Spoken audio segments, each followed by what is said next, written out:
And having done so, ask delegates to observe a moment of silence for prayer or meditation.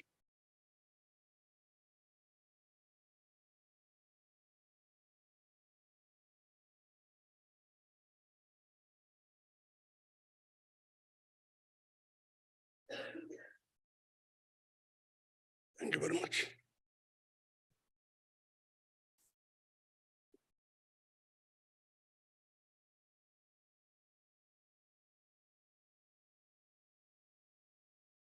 Honorable delegates, before we proceed, I would like to make the following announcements.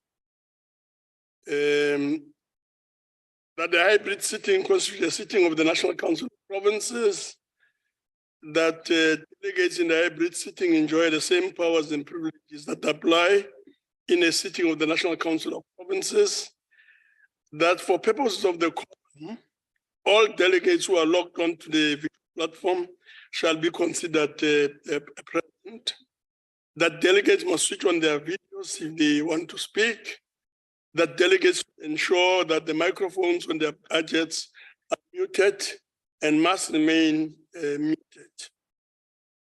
That all delegates in the chamber must connect to the virtual platform as well as insert their cards to register on the chamber system. That delegates who are physically in the chamber must use the floor microphones. That all delegates may participate in the discussion through the chat room. That the interpretation facility is active. That permanent delegates, members of the executive and special delegates on the virtual platform are requested to ensure that the interpretation facility on their gadgets are properly activated to facilitate access to the interpretation services. That permanent delegates, members of the executive and the special delegates in the chamber should use the interpretation gadgets on their desk to access the interpretation facilities. Honorable delegates, in accordance with Council Rule 2291, there will be no notice motion or motions without notice.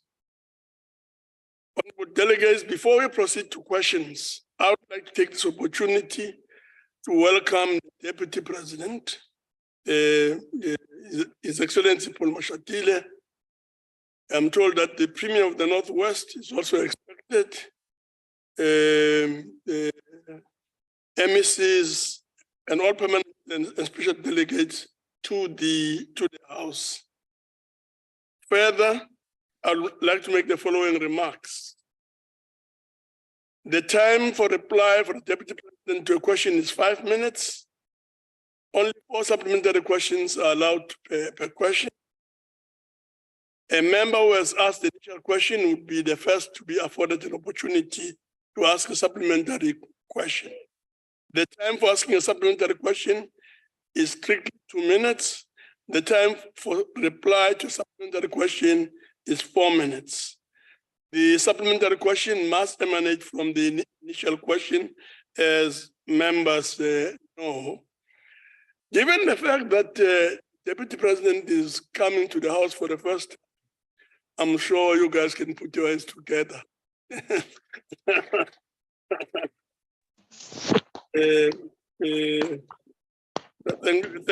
you very much.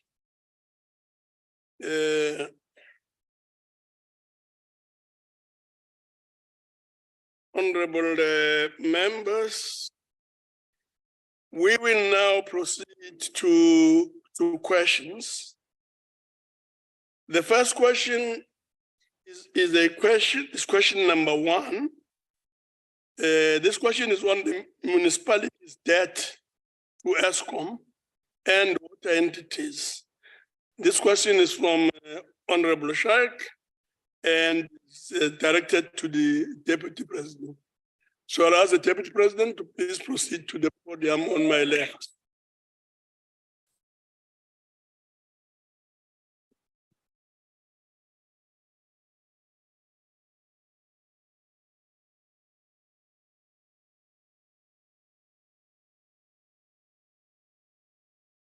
Okay. Thank you very much. Please proceed, President. Deputy President. Thank you very much, Chairperson.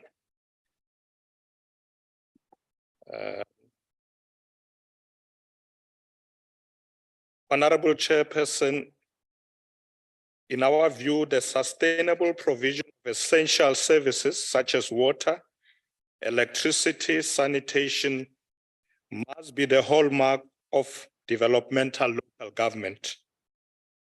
The task delegated to the Deputy President, working with the Department of Cooperative Government and Traditional Affairs, National Treasury, other departments, is to ensure that municipalities deliver critical services. In the immediate, we have been helping municipalities to pay debts owed to ESCOM and water boards. At the end of December 2022, municipalities owed ESCOM 56.3 billion rands, and the debt is rising. Government has introduced a debt relief package for ESCOM intended to improve the utilities balance sheet, whilst proposing that ESCOM writes off some of the debts or some of the municipal debts under strict conditions with guidance from National Treasury. On the 1st of April 2023, the National Treasury published a Municipal Finance Management Act Circular number 124, which deals with the relief strategy regarding a municipal debt owed to ESCOM. As a government, we recognize that debt relief alone will not return ESCOM to its financial sustainability. A key assumption considered in the debt relief determination is the implementation of the recent tariff increase approved by the regulator. Without these increases, the debt relief arrangement is not sustainable. Municipal debt relief will be conditional and application-based. This relief is aimed at correcting underlying behavior and operational practices in defaulting municipalities. Hence, parallel to this process, ESCOM is introducing a smart metering solution to change consumer behavior by reinforcing a culture of payment for services rendered. Honorable Chairperson, the culture of non-payment, not only by municipalities, but also by all organs of state and individual household customers, is concerning. As the government, we cannot overemphasize the need to enforce the culture of payment for services rendered. The National Treasury has further developed the ESCOM Debt Relief Bill 2023 as a measure to improve ESCOM's financial situation. In terms of Section 2 of the bill, government advances to ESCOM, which are over the medium term and expenditure framework period, will amount to a loan. Honorable Chairperson, municipalities and water boards are responsible for 65% of the debt to the water trading entity. As of the December 2022, water boards were owed 60.1 billion rand by municipalities. This includes 10.9 billion rands that is overdue for more than 3 months. The escalating debt in the water sector is attributed to the absence of economic regulatory regime for infrastructure investments, costing pricing, and culture of non-payment of services, water losses, and unauthorized connections.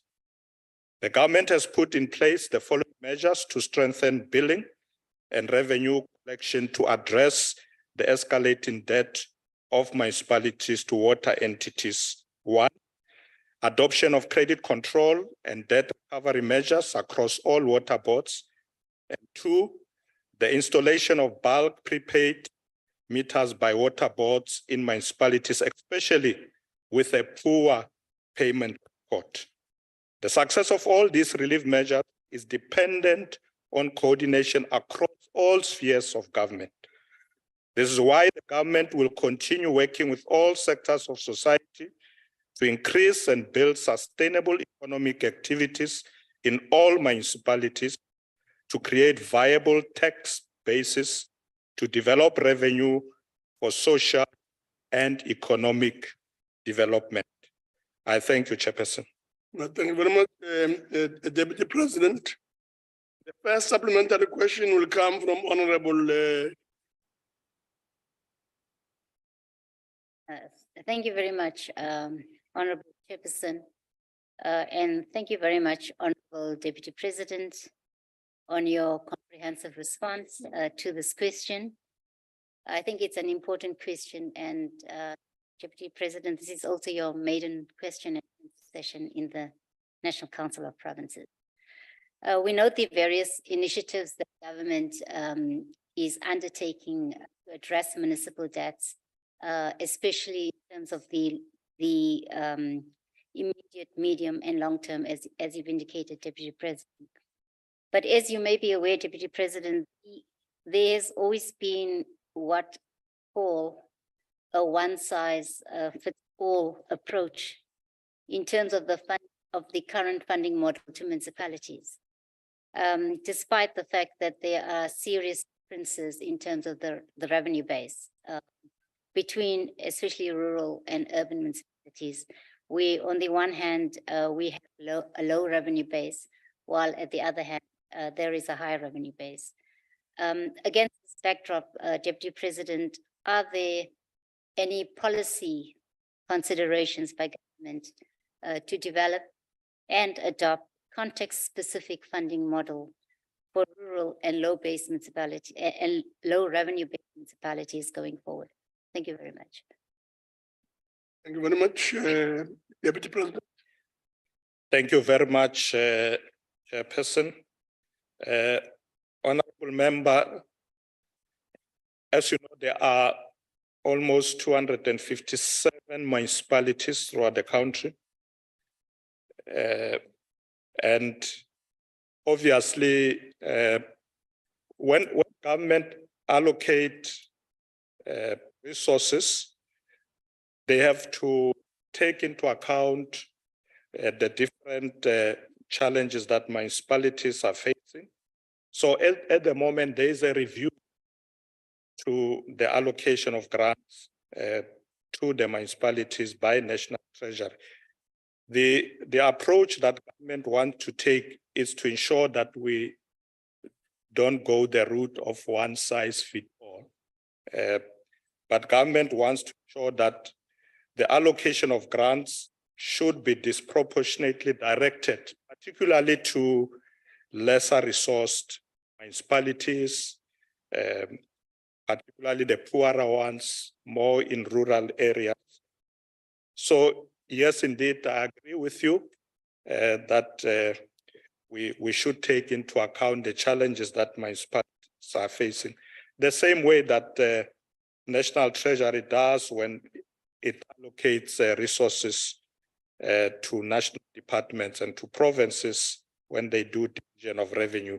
So we'll allow allocation to municipalities to also take into account the various challenges, the capacity that the municipality requires, etc. So that is the case at the moment. Thank you very much. Thank you very much, Deputy President. The second supplementary question comes from Honorable Bosho. Thank you very much, Honourable Chair, and good afternoon to the Deputy Minister. Just to enlighten you, Deputy President, 44 districts, 205 local municipalities and 8 metros, because it is 257, not almost.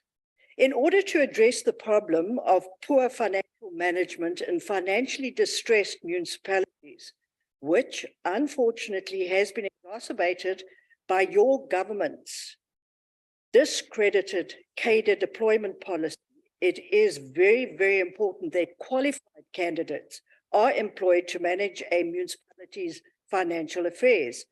To address skills shortages, will your government consider exempting financially distressed municipalities from the recently enacted Employment Equity Amendment Act requirement. Thank you. Honorable Deputy President. Thank you very much, Chairperson, Honorable Chairperson. I've said earlier that there is a review that National Treasury is working on. But let me say, Honorable Bishop, that we as a governing party don't interfere with the appointment of people in government at all.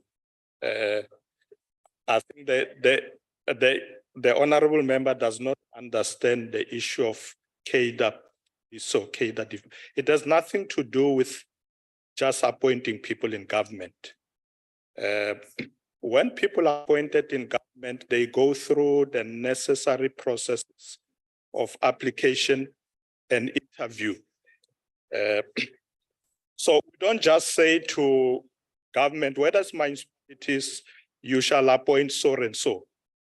They go through necessary processes. The challenges that municipalities face, including metros and districts, in the main has to do with local economic base. Some of the municipalities where they are, they don't really have good revenue base because of local economy. So they don't have a big base of revenue generation. So as a result, they get into distress. And that's why government, national government has been supporting municipalities. As I said earlier, will even take off some of the debts owed to municipalities just to help them. In the main, it has nothing to do with the personnel per se. Thank you very much, Honorable Chairperson. Thank you very much, Deputy President. We will then proceed to the next question, supplementary question that comes from Honorable Matebula. Cancer Chairperson, Deputy President, the amount owed by municipalities continue to grow with each financial year. As the collection of municipal debt require more in-depth approach, which step of intervention has the Deputy President taken in looking into the cause of financial mismanagement and misconduct in ANC-led municipalities, as it has become clear that there exists lack of leadership and ethical governance which ultimately impacts the function of municipalities and their ability to pay ESCOM? Honorable Deputy President. Thank you very much, Honorable Chairperson. Honorable Member, we are taking various steps to help municipalities. Firstly, as I said, that National Treasury has looked at the debts in municipalities, and we are taking steps to come up with initiatives that will cushion a lot of these municipalities, including how they pay ESCOM and various other challenges. As I said to the last, answering the last honorable member, that it's not so much lack of leadership that creates distress in municipalities. In fact, the governing party, as you may be aware, in the last year, when various mayors were appointed to lead municipalities, most of those mayors were interviewed, if not all of them. So it was not just like, oh, we like you, our comrade, go there, lead.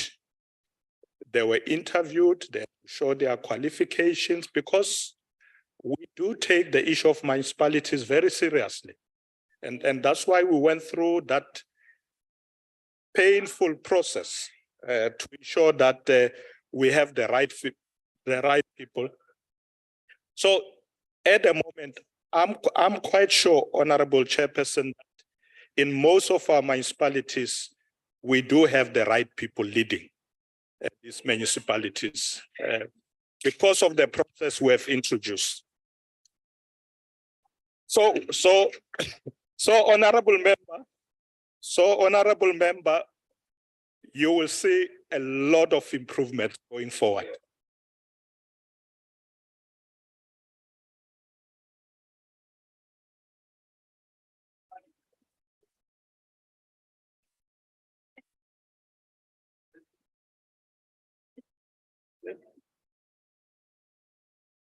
Are you done, Deputy President? Yes, I'm done. No, thank you very much. The last supplementary question, honorable members, will come from the FF Plus, Honorable De Bruin. Thank you, Chair. Honorable De Bruin. Thank you, Chair. Honorable Deputy President, with regards to municipal debt to water entities, and especially in the Free State, where, for example, the Kopanong local municipality owes Bloemwater more than 600 million rand, and the Mangaung Metro owes Bloemwater more than 700 million rand.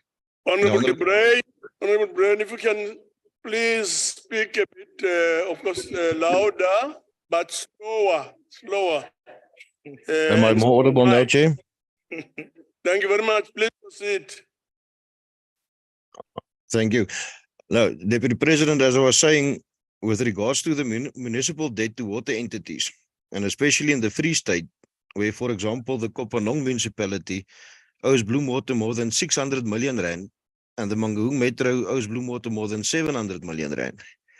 Now, Honorable Deputy President, this could have been prevented if we had a functioning provincial and national departments with functional oversight and consequence management over municipalities, as well as entities like Bloemwater, for example, that doesn't always play by the rules. But as we all know, Deputy President, this wasn't always the case in the last 28 years. Now, Deputy President, would you agree that service level agreements across the board between municipalities and service providers should be reviewed to ensure that not only the entities benefit from these agreements, but municipalities as well, and that for a start, all interest on debt should be written off in order to assist municipalities in settling their debt? Thank you. Honorable Deputy President. Thank you very much, Honorable Chairperson. Honorable Member, we are aware of the challenges in Kopanong, in the Free State. 2 weeks ago, I sent a team from my office to visit Kopanong to look at what problems they are facing there. In the main, you are quite right. It's water problem, and also the amount of money that the municipality owes to Bloemwater. We are looking at the solution as we are doing with all municipalities. So I will be visiting Kopanong next month to look at how we can resolve the problems, ensure that people have uninterrupted access to water. And we would like to ensure that all municipalities, not just Kopanong, do pay for the water that they receive from water boards. So the issue of Kopanong and Bloemwater, it's something that we are working on to resolve. And I'm hoping that by the time we return from Kopanong, we would have found a solution to deal with that problem. Thank you very much, Honorable Member, for that question. Thank you very much, Deputy President. We'll now proceed to question number 2. This question is on Financial Action Task Force Grey List, FATF Grey List. It's from Honorable Ryder and is directed to the Deputy President. Deputy President. Thank you very much, Honorable Chairperson.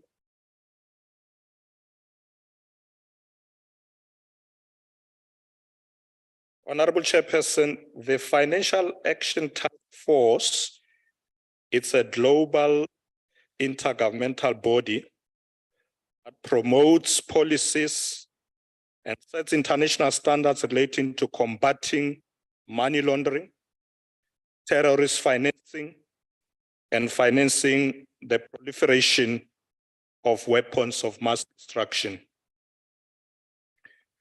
During its plenary held on the 24th of February this year, the Financial Action Task Force grey-listed South Africa based on the evaluation conducted in 2019 and the report 2021.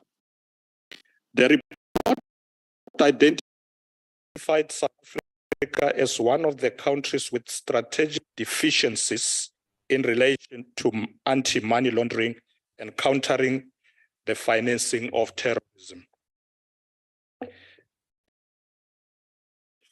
South Africa was put country to address 67 of the recommended actions. According to the Financial Action Task Force, South Africa has made significant progress by addressing 52 of the 67 recommended actions. And we are now, Honorable Chairperson, focusing on the remaining 15 actions, which we should meet by January 2025. So that's the deadline that we have been given to finalize the remaining 15. Furthermore, Cabinet has mandated the Interdepartmental Committee on Anti-Money Laundering and Countering Terrorism Financing to address the identified deficiencies expeditiously. This includes overseeing the implementation of the National Strategy on Anti-Money Laundering and Countering Terror Financing and tracking progress in addressing the identified deficiencies. Honorable Chairperson, our law enforcement agencies, including the NPA, are implementing an integrated action plan to ensure a sustained increase in investigations and prosecutions of serious and complex money laundering cases.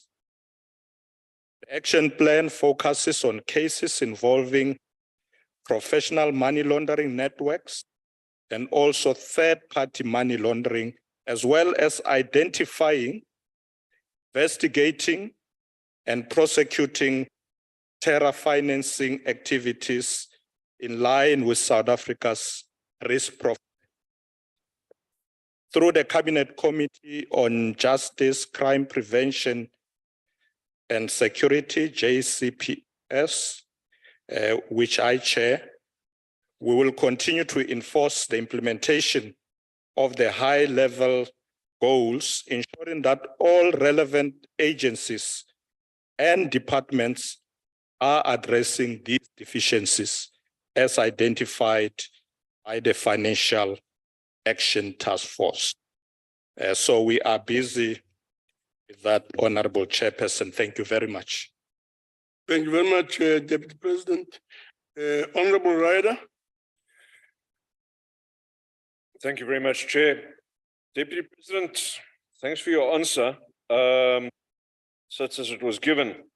Deputy President, South Africans are asking many questions about these high-profile cases that are not being prosecuted or not being seen to be prosecuted. The questions that South Africans are asking are, when will President Ramaphosa be formally charged with money laundering? Will we arrest the Russian war criminal Vladimir Putin when he sets foot in South Africa? Will Didi Mabuza be charged for his corrupt activities before he flees to Russia? When will Zuma be arrested again to finish his jail term? What actions will the NPA take against Arthur Fraser for undermining the criminal justice system and releasing JZ from prison without reason? Which minister will be prosecuted for involvement in Bester's jailbreak? These are the questions South Africans are asking, Deputy President. Now, you've mentioned in your role as the chair of the Cabinet Committee on justice, crime prevention, and security, that you will be enforcing the action plan of the NPA. But Deputy President, while you can't answer these questions, it's up to the NPA to be answering these questions. What tools are you helping them with in your role as the chair of that committee to help the NPA achieve these high-profile prosecutions? Thank you. Honorable Deputy President. Thank you very much, Honorable Chairperson. Honorable Member, as I said, we will be endorsing the action plan of our law enforcement agencies. Now, we want our law enforcement agencies to do their work without favor and without fear of favor. So there is no one that is special. They must just do their work. So I'm not going to be chasing certain high-profile leaders and so on. The duty of the executive is not to investigate cases, it's the law enforcement agencies, and they must do so. I did say earlier when I answered similar question in the National Assembly that with respect to our own president, we know that he has subjected himself to the process of the law enforcement agencies. He has said so. There is SARS that has given a report. There is the South African Reserve Bank that said they are investigating. The public protector gave a preliminary report. She's still due to give a final report. So let's give that a chance. Let's not, yeah. Let's not interfere. Let's allow these agencies to do their work. They will do so. Thank you very much, Honorable Chairperson. Thank you very much, Deputy President. We now proceed to the second supplementary question from Honorable Malika.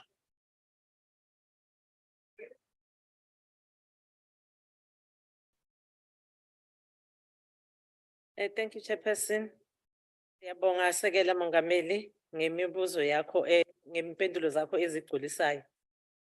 Honorable Deputy President, whilst we share the collective desire to see those implicated in corruption speedily prosecuted, we do so with great sense of caution because our rule of law requires non-interference by anyone in the work of SAPS and National Prosecuting Authority. It is also important to agree that gray listing of countries should apply all countries of the world, developed and undeveloped. Umbuzo wami Sekela Mongameli, as government conducted an audit on the capacity needs of the SAPS and NPA for them to successfully discharge their constitutional mandate of identifying, arresting, and prosecuting those implicated in the crimes identified by the FATF. Thank you very much, Honorable Member, Honorable Deputy President. Thank you very much, Honorable Chairperson. Honorable Malika, I can agree with you more. We must never interfere, especially the executive, in the work of the institutions that we have set up. I did say earlier that these institutions are working together. They are taking what we call the multidisciplinary initiative. So there is collaboration between the NPA, the Asset Forfeiture Unit, the Special Investigating Unit. They are working together. And I agree with you that let's allow them to do their work. Where we realize that there may be capacity problems, indeed, government must ensure that we support. But at the moment, I know that all of them do have capacity to do the work that they are busy with.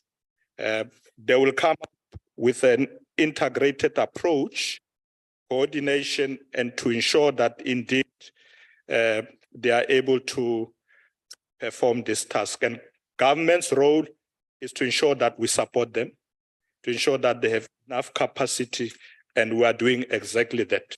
Thank you very much, Honorable Chairperson. Thank you very much, Deputy President. Now proceed to the third supplementary question from Honorable Hadebe. Thank you, Honorable Chairperson.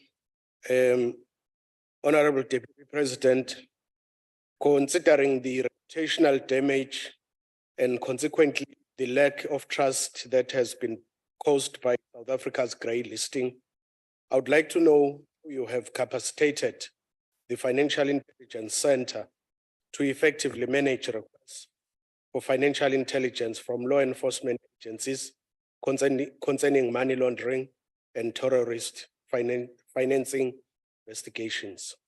Thank you. Deputy President. Thank you very much, Honorable Chairperson, and thank you, Honorable Hadebe, for the question. As I said earlier, we want these agencies, we support this approach they are taking, the multidisciplinary initiative. So the anti-corruption task team is located at the Financial Intelligence Center.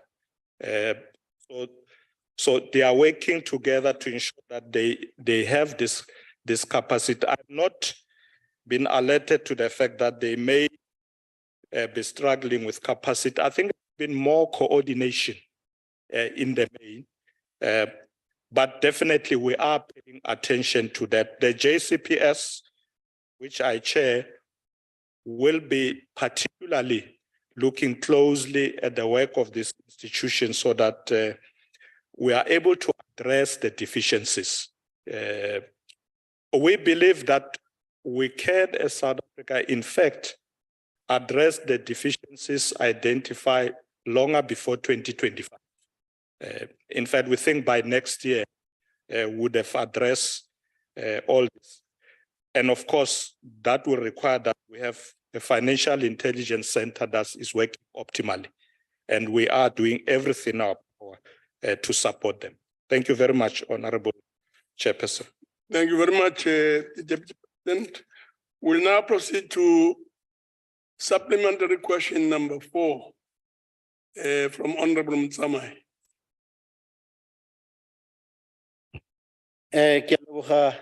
Chairperson NCOP, Amos Masondo. Deputy President, South Africa was listed because of failure adequately investigated, prosecute money laundering and terrorist financing.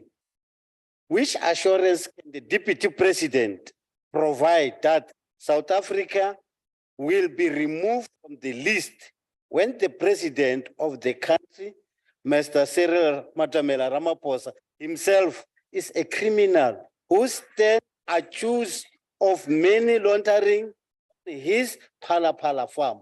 I thank you. Yes. Honorable Chief Whip. The honorable member, Chair, I'm rising, grossly violated the rules of the House. The President of the country has never been found guilty in any court of law, and I ask that the member withdraws the statement.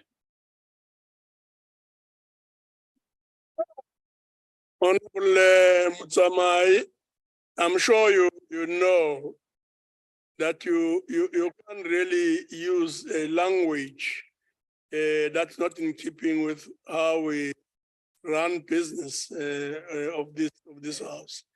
I call upon you to withdraw.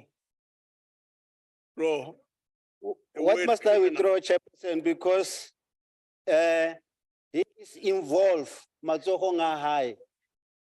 Ke tla be ke withdraw what, Chairperson, can you highlight me? Because the people who were arrested on that day, on the case of Palapat, he was involved. Where must I withdraw? Honorable Zamai, I'm sure you know that this is not the first time that this matter has been raised in the House. And you're supposed to be fairly familiar with how to deal with these matters. And indeed, I mean, if you want to raise an issue of criminality and so on, you have a right to submit a motion in this House so that the issue then is openly debated. But until that happens, you have to withdraw this. This. And if you don't, you know what's going to happen to you. Which one? Which one must I withdraw? Sorry? Which way must I withdraw? Criminal. Referring to a president as a criminal. Showed. Because criminal is It's the same thing. The Shorugi criminal is just out to. Yeah, you're sticking to the same word. Are you sticking to what we are saying? Are you going to withdraw? No, Are you withdrawing? no, I don't withdraw. You're not withdrawing. You'll have to leave the house, sorry. Please leave the house. Please leave the house. Chairperson, I'm ordering to leave the house. Chairperson, on a point of Thank order. you very much. We will, Chairperson, on a point of order. we ask Honorable Mtsama to leave the house. Please Chairperson, on leave. a point of order.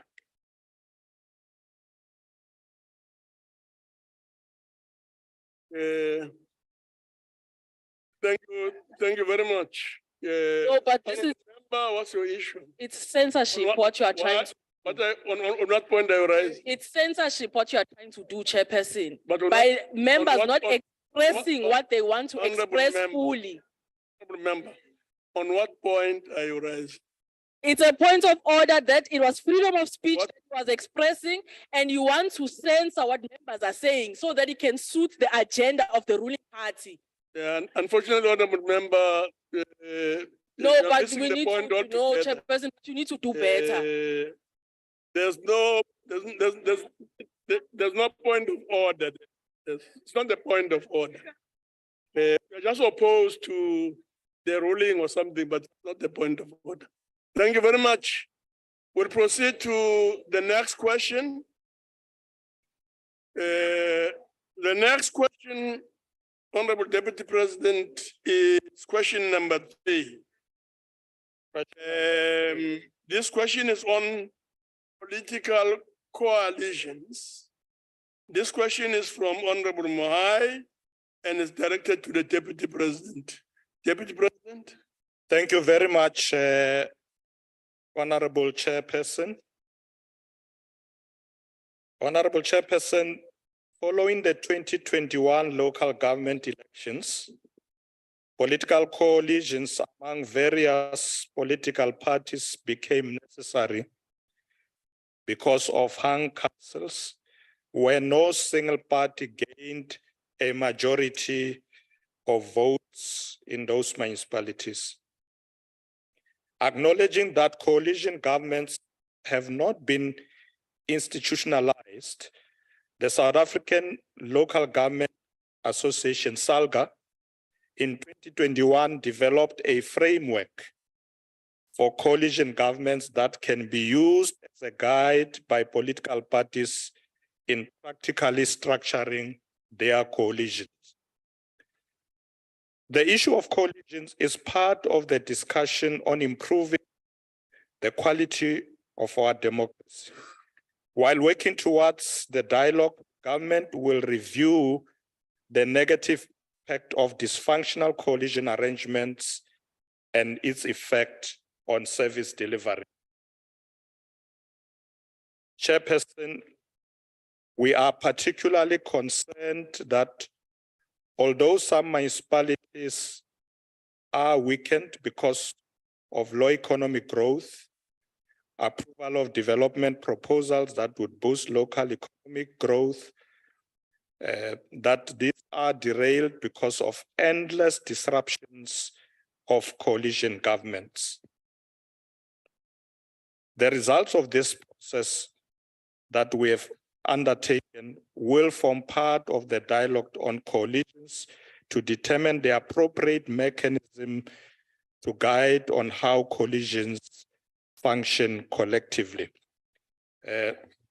So, Honorable Member, we are emphasizing here that prior to 2021, there wasn't a really, other than what SALCA did, there wasn't a strong framework that everybody agreed to nationally. And we want to take from the SALCA framework, strengthen it, and come up with a framework that will guide all municipalities nationally as they do coalition, so that the emphasis should be good service to the people. We must put people first. In some of the coalitions, you can see that when those coalitions are set up, it's not really about the people. It's almost like making deals.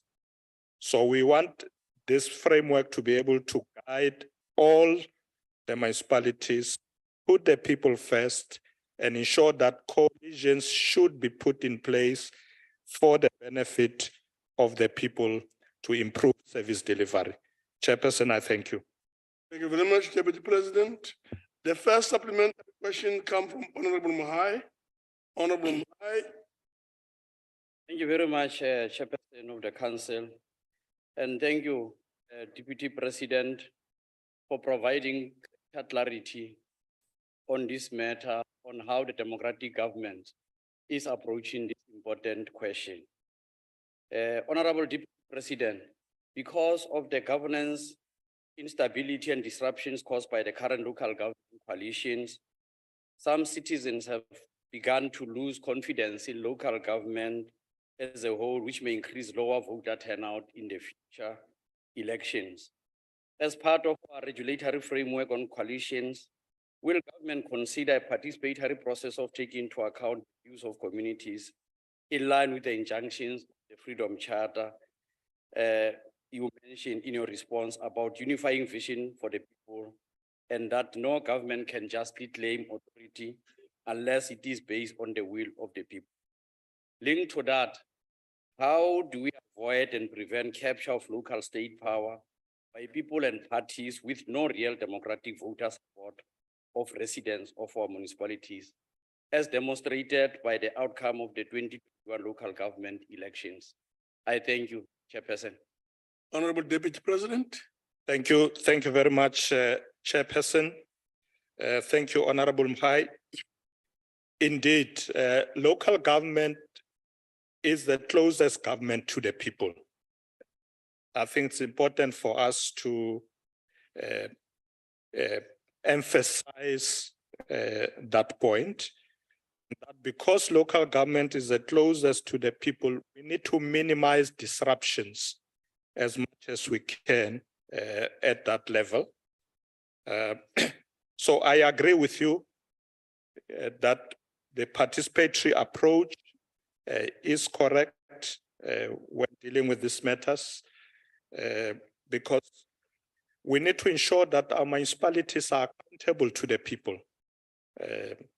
We must make sure that whatever they do is about improving service delivery to communities. And therefore, in the way they are constituted, this must be it must be at the core of their mandate, be able to serve communities. So I agree with you. We must ensure that at all times, those who are involved at local government level are only informed by that approach, that we are here to serve our people, we are accountable to them, and all arrangements that must be made or have to be made must be always to put people first. Thank you very much, Chairperson. Thank you very much, Deputy President. The second supplementary question comes from Honorable Dwight. Honorable Dwight. Thank you, Honorable Chair. Honorable Deputy President, it is true that coalition politics is the future of South Africa. The oversight role that all political parties play on three spheres of government can never be stressed enough. Unlike Honorable Dudova's statement that political interference is the key driver of underperformance, maladministration, and corruption that hampers service delivery and development, not coalitions. Coalitions is not the reason for failing local municipalities. The ANC has governed this country for decades without coalition parties, and they managed to govern it into the ground on their own, not putting the people first. Cadre deployment also plays an unfortunate, degrading and counterproductive role, Honorable Deputy President. Would you agree that more stringent government-designed regulatory framework for political management in coalition governments will take away the democratic freedom of the coalition partners, and that coalition partners must have the choice to determine on what grounds and what values they are willing to participate in a coalition government? If not, why not? Thank you, Chair. Deputy President. Thank you very much, Honorable Chairperson, and thank you very much, Honorable Dutoit, for the question. I think Honorable Dutoit agrees with me, because I did say that we must put a framework that will guide how these coalitions are being set up.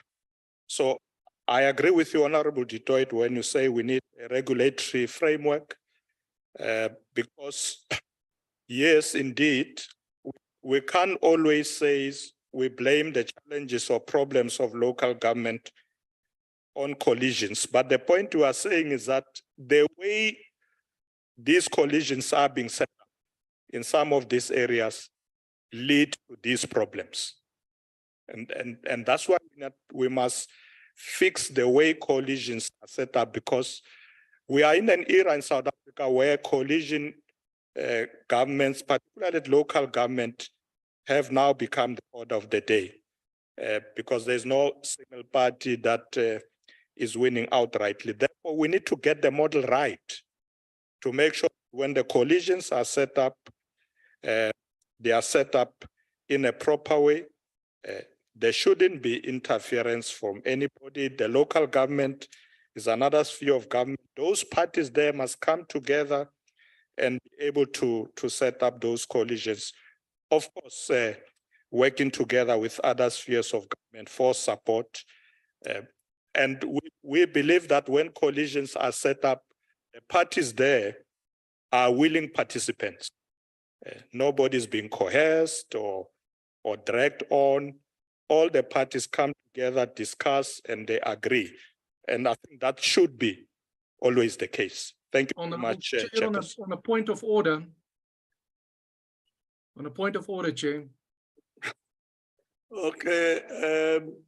Let's see how far we go. Let's see what the point of order is. Honorable Thank Member. you, Honorable Chair. Honorable Chair, I think the Deputy President misunderstood me. I said that if I would like to know if the Deputy President would agree. But what is the point of order, Honorable Dwight? The Deputy President is misleading the House, stating that I said that I support more stringent regulatory framework. That's not what I said. I said that if more stringent regulatory framework is put in place, that will take away the democratic freedom of coalition partners. Yeah, Thank you. That's not the point of order, Honorable Dwight. We'll proceed to the next supplementary question that comes from Honorable M. Dlamini from the EFF. Thank you, Chairperson. Reliable service delivery remains one of South Africa's biggest challenges. Will the dialogue which the Deputy President refers to also include a focus on the high levels of corruption and mismanagement, which under the leadership of the outgoing ruling party plagued municipalities for decades? If so, please provide details. Honorable Deputy President. Thank you very much, Honorable Chairperson. Honorable Dlamini, when parties come together for a coalition at the local government, they take into account, amongst others, good governance. It's part of that. So if you understand good governance, it means that at the core of that, they will ensure that they deal with the problem of corruption if it exists. And they do it as parties together. They look at service delivery. They look at accountability to the communities. So yes, I think the issue of corruption should not be singled out to a particular party. Because there's often an attempt to say the ANC is the corrupt party, which is not the case.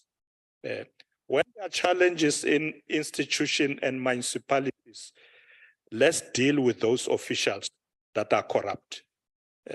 Let's not single political parties. And I think it's important that we move away from that notion.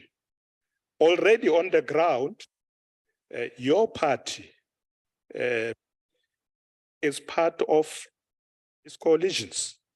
And I'm sure working together with us, they don't endorse corruption. Together with us, we'll deal with the problem of corruption. So there should be no finger pointing to the African National Congress. We as the ANC have always been an anti-corruption party, always. In fact, Honorable Chairperson, if you look at many laws of this country initiated by us are anti-corruption. And we want that to be implemented right down to the ground. So the dialogue will include it. Thank you very much, Chairperson. Thank you very much, Deputy President. We'll now proceed to the last supplementary question from Honorable Protestant. Honorable Tim. Thank you very much, Honorable Chairperson. And Deputy President, welcome to the House.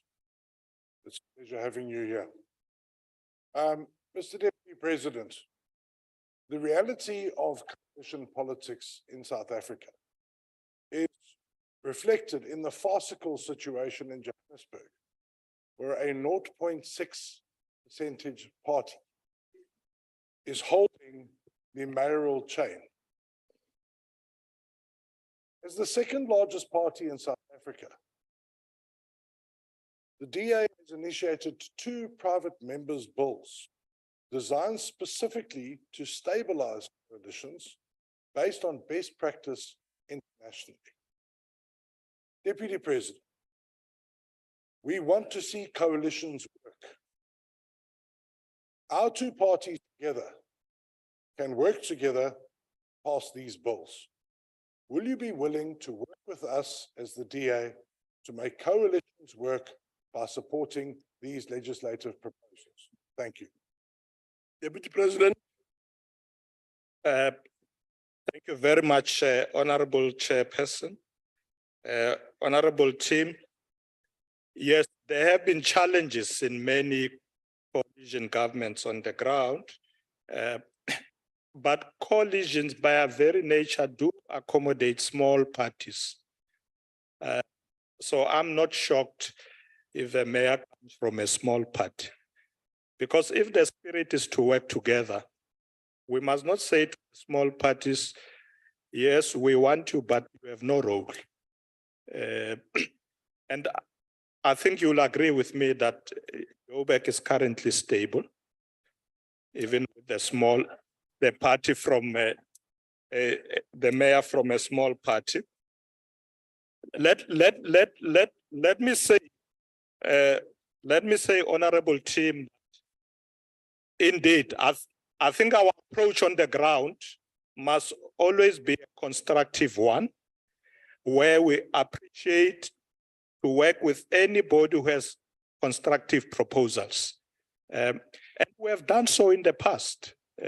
I know, for instance, that in the past, in Joburg, there are things that our councillors in Joburg agreed with all parties that those are correct things to do, including the DA. So it must be correct proposals that advances not only the work of council, but ensure that we can deliver services to our communities. If proposals are not advancing our work to reach out to people to deliver services, then you're going to have problems at local government level. So small parties have a role to play. Let's bring them in, and where they must hold positions, let it be, as long as those positions are used to serve our people. Thank you very much, Honorable Chairperson. Thank you very much, Deputy President. We will now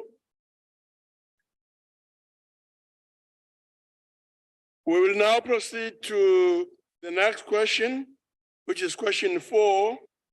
This question is on employment creation initiatives. Question comes from Honorable Radebe and is directed to the Deputy President.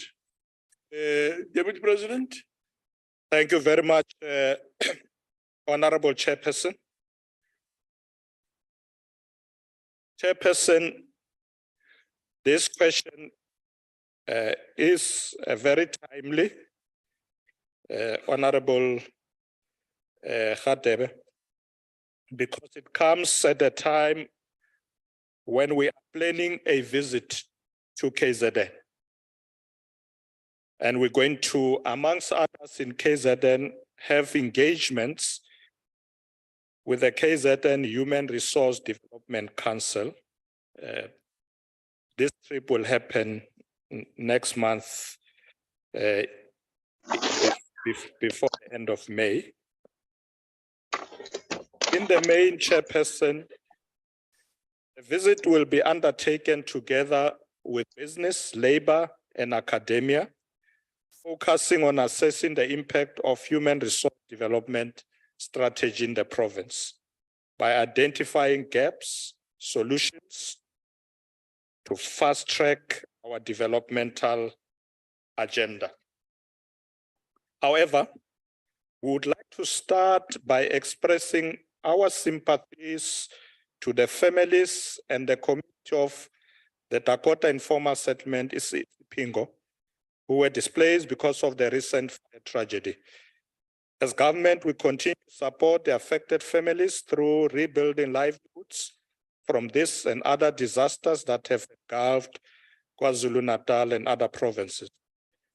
Our comprehensive response to these disasters has demonstrated that success depends on our ability to forge and strengthen partnership across all sectors of society, including collaboration with NPOs, NGOs, traditional leaders, organized labor, the private sector, and faith-based organizations. The government intends to deepen the participation of non-government organizations, NPOs, and the private sector in local government development and service delivery programs. This work also includes targeted training and skills development programs to empower local communities. Regarding the expanded public works program, the government recognizes the centrality of multi-stakeholder collaboration to improve skills development and job creation. Through the expanded public works program, eThekwini Metro has created over 16,000 work opportunities between April 2022 and March 2023. Furthermore, the municipality has highlighted some critical initiatives on community empowerment and job creation. Chairperson, as of March 2022, this included the following: the Zibambele Road Maintenance Program aimed aimed at breaking the cycle of poverty in families by contracting households to routine road maintenance. And this program benefited 5,877 community members. The second one, the Sihlanzimvelo program, where 106 cooperatives participated in cleaning streams and surrounding areas of their localities to protect the environment. And the third one, the catalytic project in Keystone, Nchongwen Phase 1A, Oceans Umhlanga, and brickworks aimed at transforming the local spatial footprint that have also created employment and business opportunities for the community. All these initiatives are designed to offer the acquisition of skills that enable beneficiaries to lead and to be placed in employment and entrepreneurship opportunities. Furthermore, the Presidential Youth Employment Initiative is another key government program demonstrating the value of collaboration with the private sector, labor, civil society, to respond to the challenges of youth unemployment. This program creates pathways, opportunities for young people in training, work experience, and income generation. At the end of December 2022, the Presidential Youth Employment Initiative benefited 5,787 young people in KwaZulu-Natal through the National Pathway Management Network. In conclusion, Chairperson, the Human Resource Development Council serves as one of the platforms for institutional coordination of various partnerships aimed at creating skills pipeline to meet the needs of the industry and development. And lastly, working with the members of the House and all civil society formations, the government is ready to work with every sector to advance our common national agenda of fast-tracking and addressing the triple challenges of unemployment, poverty, and inequality. I thank you, Chairperson. Thank you very much, Deputy President. We'll now move on to the first supplementary question from Honorable Hadeb. Thank you, Honorable Chairperson. Honorable Deputy President, it has been published in the report by the Auditor General that about 400 recipients of the Public Employment Program have already benefited from other government programs before, making this an unfair beneficiation. If correctly managed and proper oversight was done, this should not have been allowed to unfold. I'd like to know what steps is government taking to address these irregularities and vet all recipients of this program. Thank you. Thank you very much, Honorable Hadeb. Deputy President. Thank you, Honorable Chairperson. Thank you, Honorable Hadeb. One of the engagements that I'm going to have in KZN month will be, as I said, Honorable Hadebe, to meet with the Human Resource Development Council in KZN, because we want to ensure that these programs are implemented properly. And I agree with you that they should benefit many of our people in communities. If indeed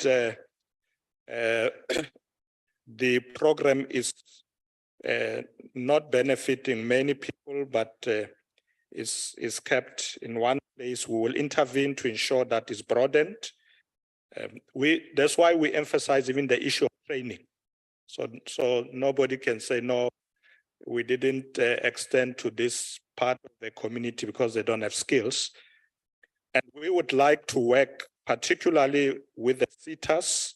A lot of our SETAs have been scaling up the placement of particularly young people, those who come from TVET colleges, etc.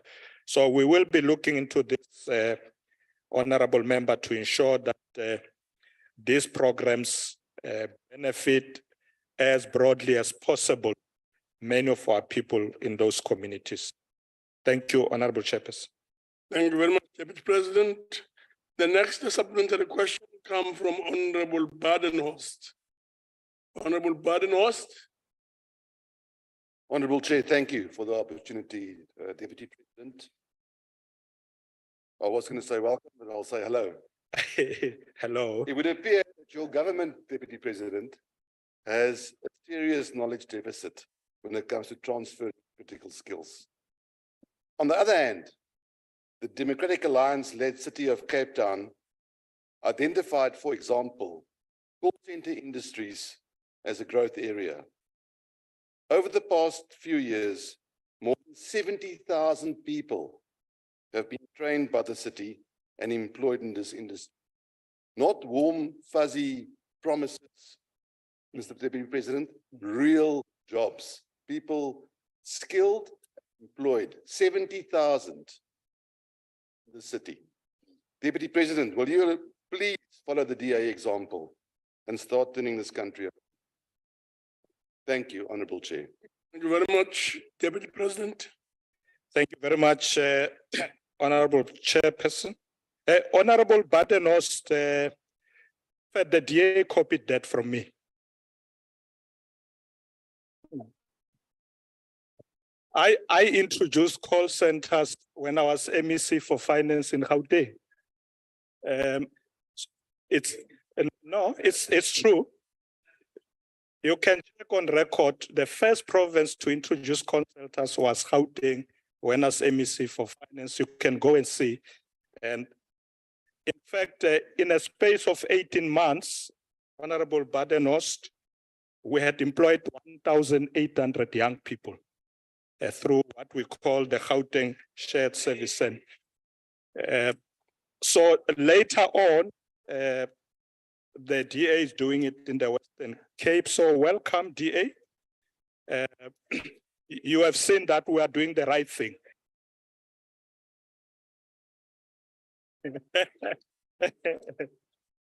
We are doing it very well in Gauteng. The numbers in Gauteng has doubled. You can check that program is continuing, and Honourable Chairperson, it's good that the DA learn from us. They always think we must learn from them. Thank you, Honourable Badenhorst, for learning from us. Thank you very much. Thank you very much, Deputy President. Because Honourable Mtsamai was ordered out of the House, I want to take this opportunity to give the EFF a chance. Now is the opportunity. EFF. Thank you, Chairperson. Deputy President, South Africa is currently experiencing a continued shortage of critical skills, particularly in the nursing and information technology fields. Which immediate, medium-term, and long-term strategies has the Deputy President taken to alleviate this challenge faced in these two fields in KwaZulu-Natal? Thank you. Deputy President. Thank you very much, Chairperson. Thank you, Honourable Member. As I said earlier, we would like the provinces also to look at their own environment.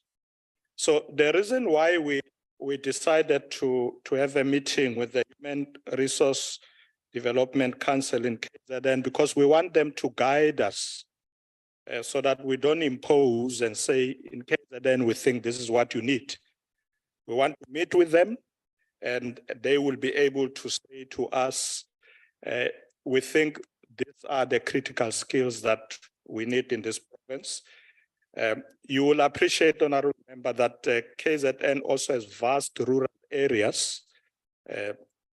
So it might be different from provinces like Gauteng. So a meeting with them was going to be very important to look at what their needs are. What I want to emphasize, Chairperson, is that we want collaboration. There are a number of universities in KZN. We want the CETAs to work with those institutions. even the TVET colleges, they are churning a lot of skills as well. So it will be something that we will discuss with them, and I'm sure the next time I come to the NCOP, I'll tell you about my good trip to KZN and what we have agreed upon in terms of the critical skills that we're going to prioritize there. Thank you very much, Chairperson. Thank you very much, Deputy President. Honorable Baby, you're the next.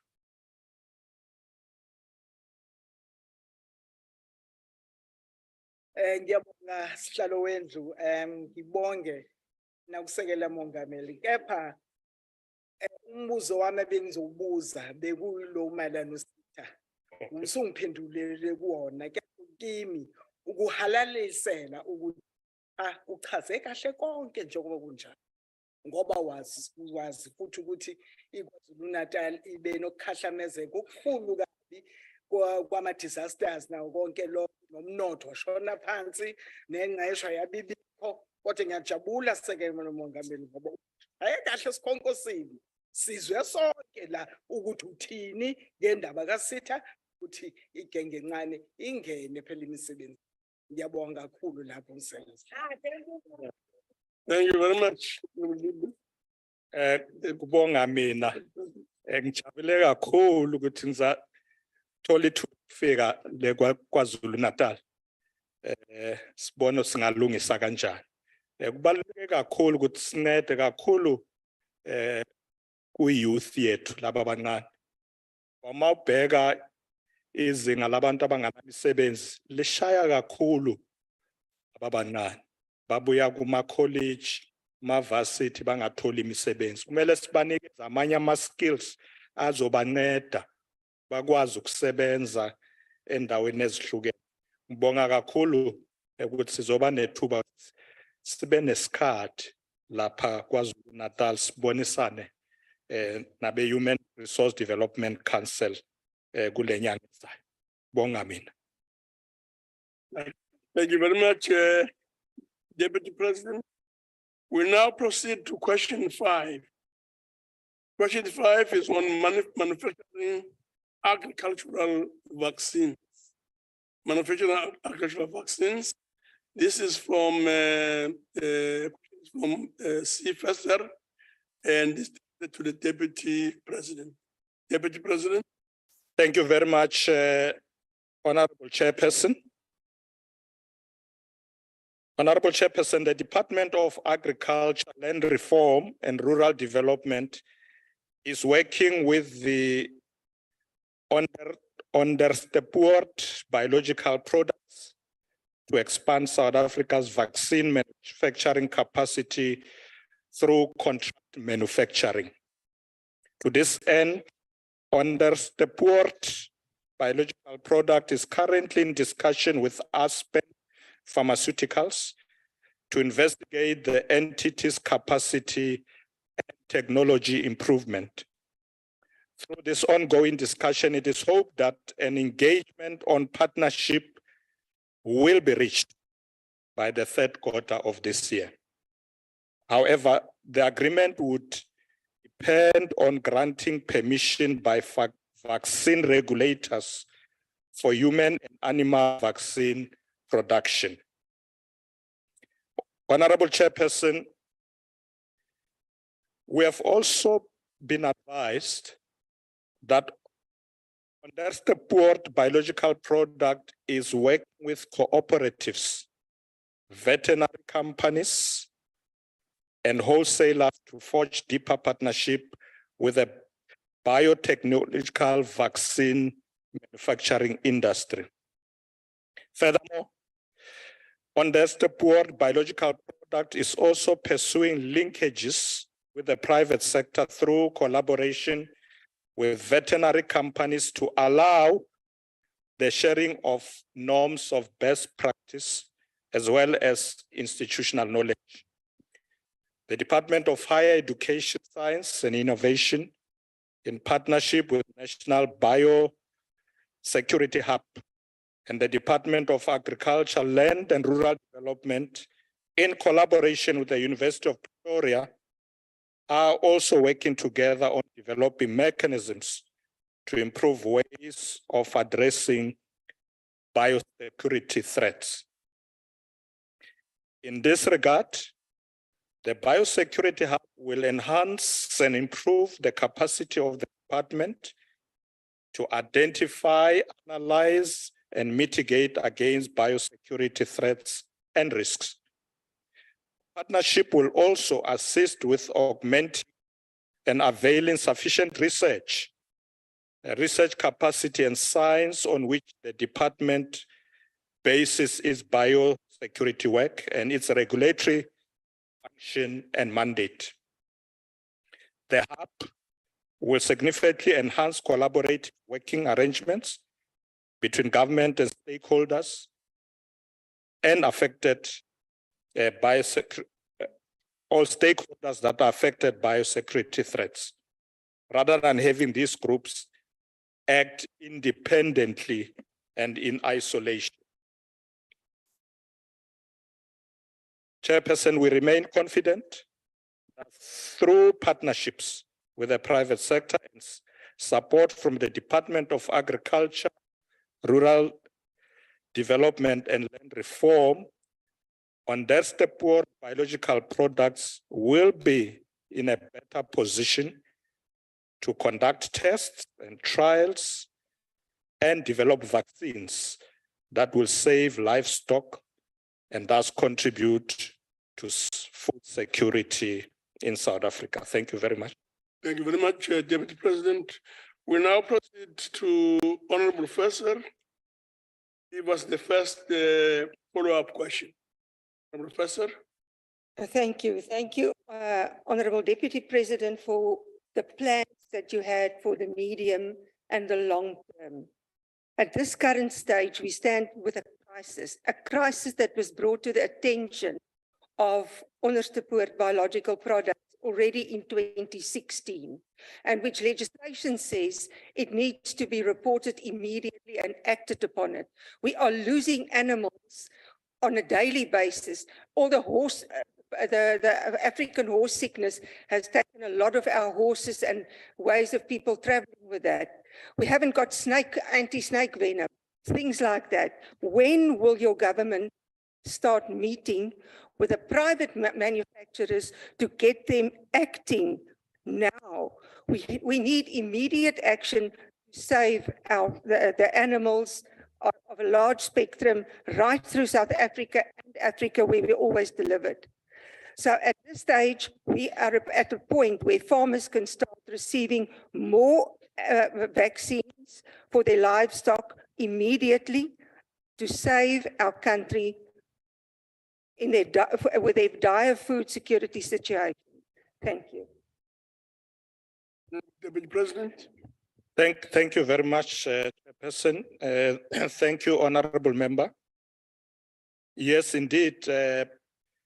I have made inquiries through my office, and I was told that these initiatives have already started. As I said earlier, that the engagement with Aspen has already taken place. And perhaps what we will have to do, because I agree with you that we need to ensure that we can hold the crisis, we will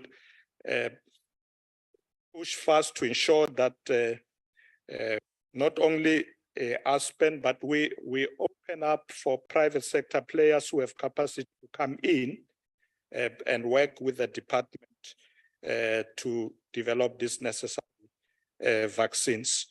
So we'll definitely do that. We will give ourselves a time frame to ensure that in the next few months, there should be, if not weeks, a tangible process that we can talk about that something is happening, because this is a very critical resource. Thank you very much, Honorable Chairperson. Thank you very much, Deputy President. The second supplementary question will come from Honorable Mudise. Honorable Mudise. Thank you very much, Stulo, one very province. Mototleki, President. I fully agree that the country's capacity to manufacture agricultural vaccine is critical for both economic development and food security. In addition to the important measures we have outlined in your response, to strengthen the capacity of the biological product, are there any additional measure in place to strengthening the capacity and the role of companies such as BioVac in vaccine manufacturing for our country? Thank you very much, Honorable Mdise, Deputy President. Thank you very much, Honorable Chairperson, Honorable Mudise. Indeed, I agree with you. We need to ensure that we increase the capacity. This is important for the economy and food security. Honorable Mudise, BioVac is one such example of a formal public-private partnership established by government. So I agree with you that we as government should work fast to ensure that we can bring this capacity on board so that we can revitalize human vaccine manufacturing, strengthen the capability of our vaccine preventative disease in Southern Africa region, because this is important. Food security is very important, not only for our country, but for the region and the continent. So I agree with you that government must run with these partnerships, bring all state entities on board, and we will be able to save a lot of our livestock from dying, but in particular, as you said, is food security. So we will do exactly that, Honorable Chairperson. Thank you very much. Thank you very much, Deputy President. We'll then proceed to the third supplementary question from Honorable Debre. Thank you, Chair. Thank you, Chair. Deputy President, in light of the fact that the private sector intervention will not happen overnight, and we are still facing shortages of vaccines, in an answer to a colleague in the National Assembly, the minister said that, for example, the African horse sickness vaccines would be available by the 7th of this month, which is unfortunately still not the case. Now, Deputy President, what measures are being put in place to ensure that these animals are being kept alive and that we don't have a full-blown outbreak on our hands, as is seemingly already the case in Gauteng? And will farmers receive compensation for the loss of livestock as a result of the shortages of vaccines? Thank you. Honorable Deputy President. Thank you, Honorable Member. I don't know if I heard very well about who said this will be ready by the 7th of this month. But let me put it this way. Government is encouraging the involvement of the private sector to work with government, with our department, to develop these necessary vaccines. So we are encouraging that, and as I said, this process have started, and we will work with speed to ensure that there are no further delays on this. So if there was a deadline put and was not met, we'll look into that. But as far as I know, this work has started, and government is taking it seriously, and will ensure that there are no further delays. We need to develop these vaccines to ensure that we can protect our animals and ensure that indeed there is food security in our country, and also the continent, the region and the continent, because we also are involved in intertrade within the continent. So this is not just important for us, but for the region and the continent. Thank you, Honorable Chairperson. Thank you very much, Deputy President. We'll proceed to the last supplementary question from Honorable Matebula. Honorable Matebula. Deputy President, the availability of vaccine assists in ensuring that outbreak of disease are prevented. Yet farmers have been subjected to decades-long shortages. What reason lies behind the inconsistent supply of critical animal vaccine, which will assist in ensuring that outbreak of disease are prevented, and which timeframes can be provided in this regard? Deputy President. Thank you very much, Honorable Chairperson.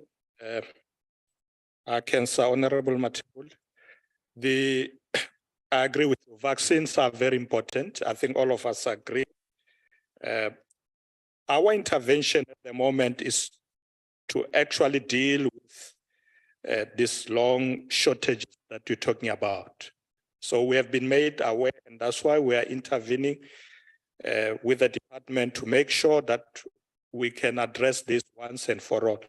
I can't put the timeframes today because I'll need to engage with the department, but certainly we will put a time frame once we meet with them to ensure that there is a turnaround that is visible that we can work towards. Because it's always good to work towards a particular time frame. And so once I meet with the relevant ministers, we will do that so that we can assist our farmers who, as you say, have been struggling with long shortages. We want to ensure that very soon it should be something of the past. Thank you, Honorable Chairperson. No, thank you very much, Deputy President. The last question is question number 6. This question is on illegal and or theft of electricity and water. The question is from Honorable Dango and is directed to the Deputy President. Deputy President. Thank you very much, Honorable Chairperson. Honorable Chairperson, the theft and vandalism of public infrastructure have far-reaching consequences for the economy of South Africa. To combat illegal electricity connections, meter bypassing, tampering with operations of Eskom network, theft and vandalism of infrastructure and other electricity-related crimes, Eskom has increased existing measures such as audits, maintenance, education, and awareness campaigns. Additionally, the government has adopted an integrated security approach with law enforcement agencies to protect infrastructure such as electricity cables or electrical cables from theft and vandalism. Together with Eskom, the government has taken the following steps to safeguard critical infrastructure. The first one, Eskom and Net Joints have established what we call the Energy Security Priority Committee. And more than 50 infrastructure-related arrests have been made since January of this year. Second one, the enforcement of the Criminal Matters Amendment Act has been bolstered, resulting in the imposition of strict and severe penalties for infrastructure offenses. The third one, a tactical joint operations center has also been established in Mpumalanga, in addition to a mission area joint operations center at the Sunning Hill headquarters of Eskom. These facilities are staffed by SAPs and Eskom personnel. The fourth one, the Joint Operations Center at Eskom Megawatt Park has received additional support from specialized SAPs units, the Directorate of Priority Crime Investigations, and other specialized units across the country, such as the Provincial Essential Infrastructure Task Team. The fifth one, the National Prosecuting Authority, NPA, Department of Home Affairs, the Special Investigating Unit, South African Police Service, and mining companies also collaborate on high priority projects. Last one, government departments and agencies such as the South African Revenue Service, Asset Forfeiture Unit, Department of Mineral Resources and Energy, the Hawks, National Prosecuting Authority, State Security Agency, Special Investigating Unit, Financial Intelligence Center, and many others are participating in the multidisciplinary approach that I hinted to earlier to investigating infrastructure crimes. Honorable Chairperson, this model's effectiveness in combating organized crime necessitates the empowerment of these departments to ensure enhanced performance. In addition to the measures we have highlighted above, an integrated approach has also been established with organized crime investigations. This approach to organized is a model that targets organized crime syndicates in relation to the theft and vandalism of critical infrastructure in all provinces. Our government has taken a tough stance on the pervasive problem of illegal water and power connections. We urge local government to take stricter measures against water, electricity theft, and vandalism of infrastructure. We will continue implementing all actions required to ensure the safety of our infrastructure for the benefit of our communities, because infrastructure is essential for building resilient, inclusive, and prosperous societies. Chairperson, I thank you. Thank you very much, President. The first supplementary question comes from Honorable Dango. Thank you very much, Chairperson. Chairperson, Honorable Deputy President, the current legal reasoning of our courts in several cases that involve theft and vandalism of critical public infrastructure does not support the importance of classifying these crimes as either economic sabotage or terrorism. In many cases, the courts tend to treat these cases, serious cases of economic sabotage and terrorism on the basis of the Criminal Procedure Act, thus defeating the importance of meting harsher sentences. Are there initial measures that the government is considering to strengthen the current legislative framework to ensure harsher sentences by courts in all cases of vandalism and theft of critical public infrastructure that is linked to? And are there any plans to invest more in the use of technology, such as drones, to monitor 24 hours all strategic economic infrastructure of the country, such as energy and water resources, national, provincial roads, bridges, and ports? You've partially answered my question, but this is a matter of emphasis, Deputy President. Thank you very much, Honorable Dango. Deputy President. Thank you very much, Honorable Chairperson. Thank you, Honorable Dango. We will consider the issue you are raising about classification of these crimes. The way you are suggesting, it's something that should be looked into. However, let me just indicate that with respect to technology, there's something that we have already discussed in one of our meetings, cabinet meetings this year. We have already discussed that, so it's in motion. We would like to use technology to be able to assist the government in policing various areas where we want to protect our infrastructure. We are still looking at which ones would be more appropriate. In some instances, we're considering using drones to be able to monitor these areas because, you know, we have vast infrastructure in South Africa. So, you know, warm bodies alone may not cope with all the areas. So technology indeed will help us a lot to be able to monitor, because it's important for us as government, it's important that we don't intervene after the fact.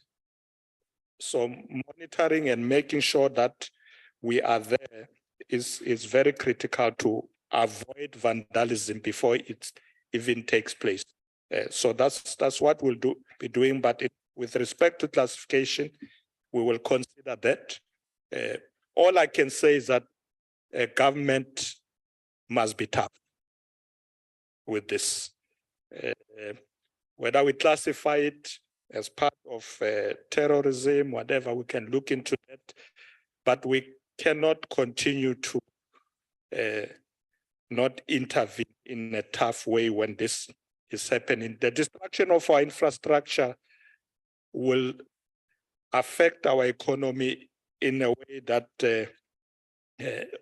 will really put this country backward in a bad way. So we have to prioritize it, and we need to act against these people who are destroying infrastructure. Thank you very much, Honorable Chairman. Yes, thank you very much, President. EFF.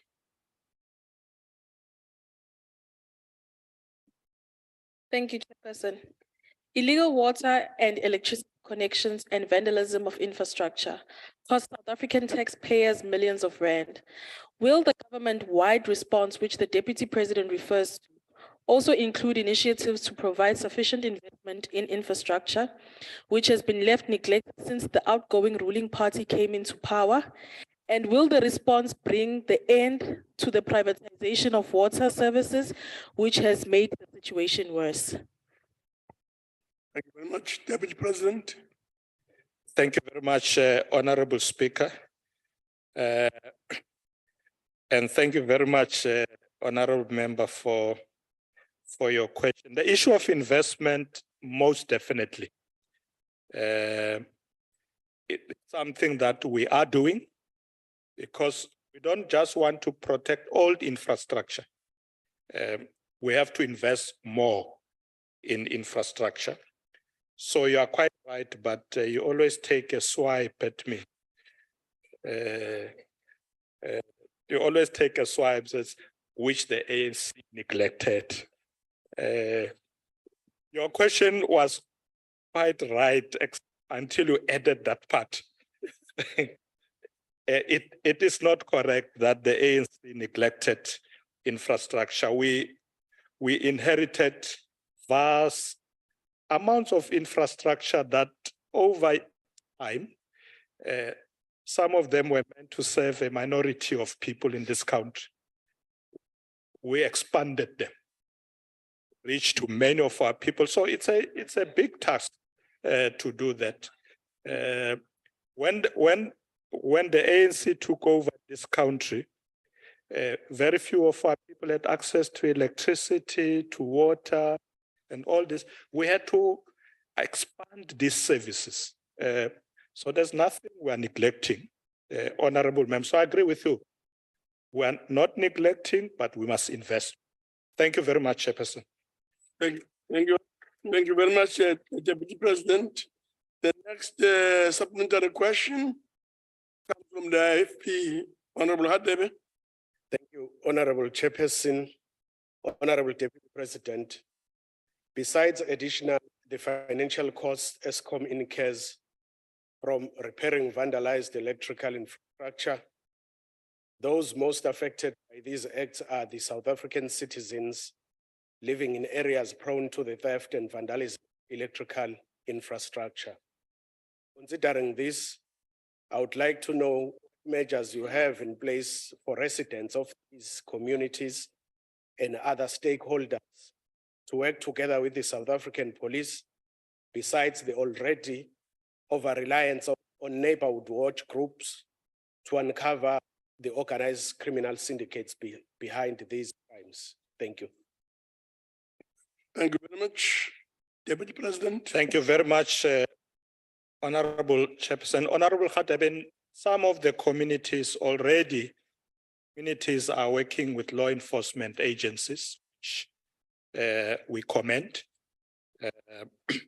And it's happening in a number of areas. We're encouraging it. That should be the norm, where law enforcement agencies are complemented by efforts of organized communities, because communities see these things happening where they live, but sometimes they are not able to intervene if they are not supported by law enforcement agencies, because we know that some of these people, are criminals that are armed and they threaten communities. So we need indeed to support these affected communities. And that's why the Minister of Finance was saying in discussion with ESCOM that we will help ESCOM in such a way that it can also assist residents who are burdened by serious debts to write off some of those debts, but ensure that they can connect residents properly so that they are able to pay. And we must ensure that infrastructure is not vandalized. So we are definitely prepared as government to work with citizens in affected areas, especially those who feel vulnerable. They need to get visible government support. And we'll engage provincial governments and local governments to be able to do so that we can as well make sure that, particularly in those outlying areas, those residents also must feel that the state or the government does care about them. Thank you, Honorable Chairperson. Thank you very much. We now proceed to Honorable Okam. Thank you, Honorable Chairperson. Honorable Deputy President, cable and infrastructure theft are continuing unabated. This despite the ban on scrap metal export. Yet the ban that the government instituted was supposed to bring an end to this. We are now more than halfway into the initial 6-month period of this ban. Surely by now you must see the effects of this ban. Can you, Mr. Deputy President, provide feedback on the efficiency of the scrap metal ban date? I'm not asking you to explain why the ban was instituted and what the reasons was behind it. I would like to know exact figures on the efficiency of the ban. Thank you, Honorable Chairperson. Thank you very much, Deputy President. Thank you very much, Honorable Chairperson. Thank you very much, Honorable Member.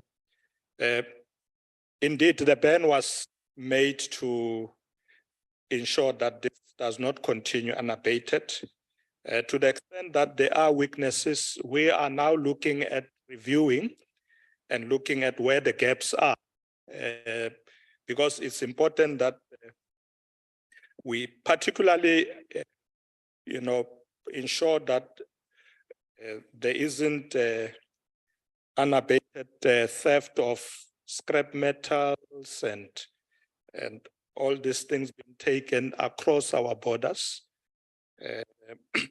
So Cabinet is looking into that at the moment. So we will review the efficiency and unfortunately I can't tell you now, but the efficiency in 100% at the moment, but we will review it because I think it's necessary and be able to see whether we need to strengthen those initiatives. But we have to ensure that we can have measures that will stop this.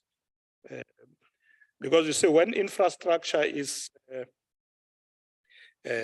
destroyed and people are taking these various parts, they sell them somewhere.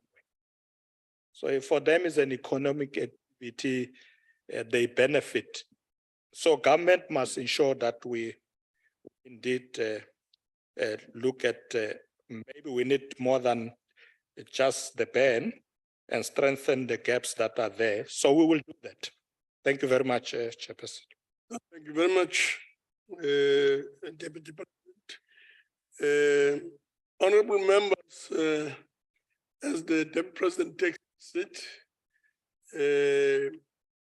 we have now come to the end of the questions to the Deputy President.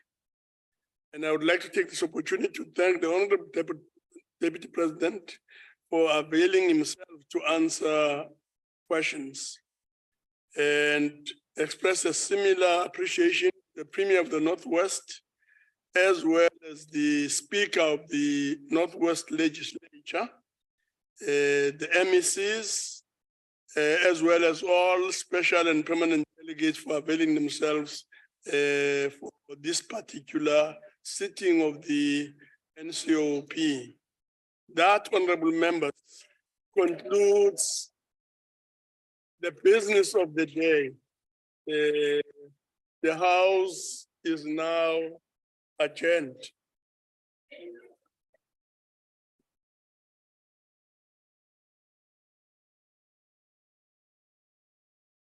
Recording stopped.